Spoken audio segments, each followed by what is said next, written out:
Hi mga mare, another day, another vlog na naman ang mare nyo. For today's ganap nga wala naman bago mga mare. So ayun nga, pumunta nga ako dito sa lababo namin at nagumpisa na nga ako maghugas sa mga plato. Daily routine ko na nga yung paghuhugas ng plato tuwing umaga. Ito nga yung hugasan ko kagabi at ngayon ko lang ito nahugasan. After nyan mga mare, niready ko na rin itong ibe-breakfast namin ni Kurt. Luluto nga lang ako dyan ng skinless longganita tapos itong itlog. Nag-posing-posing muna ang babaeng to bago magluto. Kala mo naman. Magluto na tayo, let's go. Kami nga lang dalawa ni Kurt yung magbe-breakfast ngayon dahil pumasok yung asawa ko. Anong oras na nga din ako nakapagluto ng breakfast namin dyan kasi tanghali na nga nagising ang babaeng to. Wala kasi siyang pasok ngayon mga mare, day off sa work. Pag wala nga akong pasok sa work ko talaga napapasarap yung tulog natin tanghali na nagigising ganun. Pero wag kayo mga mare pag Monday to Friday naman puyat ang babaeng to. Ang pinakamaaga ko nga nagising nun is 4 a.m. Diba tulog pa kayo nun ako nag-aasikaso na ako dito sa kusina namin nagluluto na ako, nagasaing.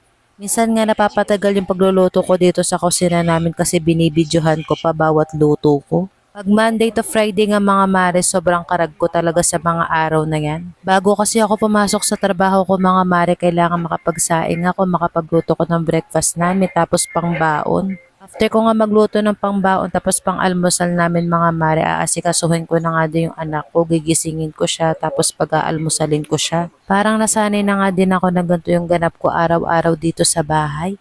Ang gusto ko kasi mga mare kahit na may trabaho ako is naaasikaso ko pa rin sila. Alam mo yun kahit sobrang busy natin sa buhay natin, hindi pa rin natin nakakalimutan maglaan ng oras sa pamilya natin, ganun. Ang sarap din kasi sa piling mga mare kapag naaasikaso mo yung anak mo tuwing umaga bago pumasok ng school. Tapos siya napapagsilbahan mo yung asawa mo tuwing umaga, pinagluluto mo ng almusal bago siya pumasok sa work niya. O diba ang dami ko na namang sinabi sa inyo. So ayun nga kakain na nga kami ni Kurt, binuksan ko muna nga tong TV namin at manonood kami ng movie habang kumakain. Pagtapos ko nga kumain bigla akong naalala magluluto pala ako nitong sopas. Kinuha ko na nga itong manok na nilagay ko sa freezer, matigas pa kaya papalambutin muna natin to.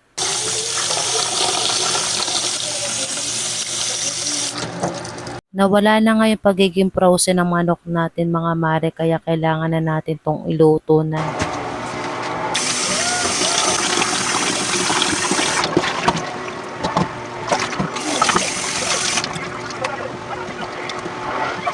After nating banlawan, papakuluan ko lang dito sa kaserola, nilagyan ko muna to ng tubig.